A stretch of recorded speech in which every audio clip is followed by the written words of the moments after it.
When the Fly app is opened with the aircraft switched off, this is what the display looks like. You can plan a waypoint mission without having to start your aircraft, and in that way you will not have its battery running down while you complete your flight plan. And if the RCN1 controller will be used, when you eventually fly the mission, that can also be switched off for now. If you touch Connection Guide in the bottom right corner, you will see something like this, and you are invited to tap Camera View at the top right. When you do so, what you see changes to the usual display while the aircraft is being flown, except that, since no data is being received from the aircraft, there is no telemetry or other information, and the camera view is black. However, you can touch the map icon in the bottom left corner, and the featureless camera view is replaced by a Google map, which can be adjusted to show the area you are interested in at a suitable scale. For illustration, I have chosen the vicinity of Mavis Bank House, which is between Loanhead and Bonnyrigg in Midlothian. Now, when you touch the waypoint icon at the left, you can plan a waypoint mission, and save it ready for immediate retrieval later, when the Mavic 3 is on and ready to fly. In this manner you can plan your mission as meticulously as you wish, in the comfort of your living room, rather than out in a windswept field, and take as long as you like, without getting chilled, or fretting about the Mavic's battery uselessly draining while instructions are being loaded. A specimen mission has been planned, and is shown here.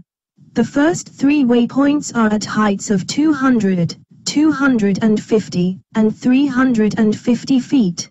At the first 2 the camera shall point along the flight direction, but at the third, the option of customizing the camera's direction has been chosen, and as the map shows, it will point about 90 degrees to the left of the flight path. This does not mean that the Mavic will pause at waypoint 3 and swivel. Instead, the aircraft will turn steadily as it flies from waypoint 2 till it is facing at a right angle to its path. In other words, by the time it gets to waypoint 3 it will be flying sideways. But if you want your Mavic to pause at a waypoint, you can program it to do so, for a time up to 30 seconds.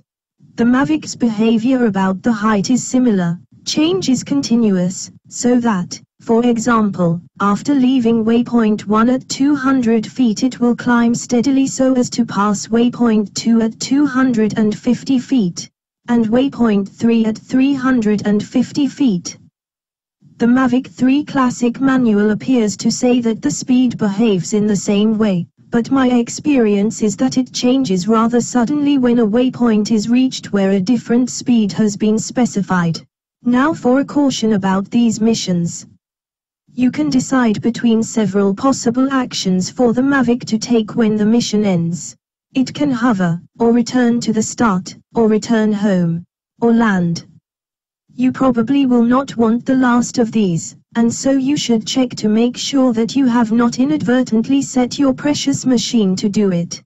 The same goes for what your Mavic is set to do should contact with the controller be lost. A second caution.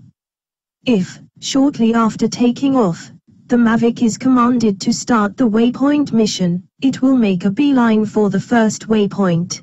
I find that if that point is 200 feet off the ground, as in our example, the machine will climb vertically to 200 feet before heading off.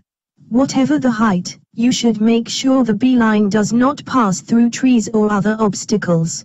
But a comment made on YouTube, if I did not misunderstand it, stated that a Mavic 3 had simply headed straight for the first waypoint without initially climbing.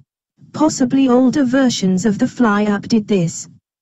Caution number 3, you can reuse a saved waypoint mission, but be aware that the heights specified in it are relative to where the aircraft took off. So if, on the second occasion when you fly what is meant to be the same mission, you take off at a point 50 feet lower than before, the aircraft will be 50 feet lower throughout the mission,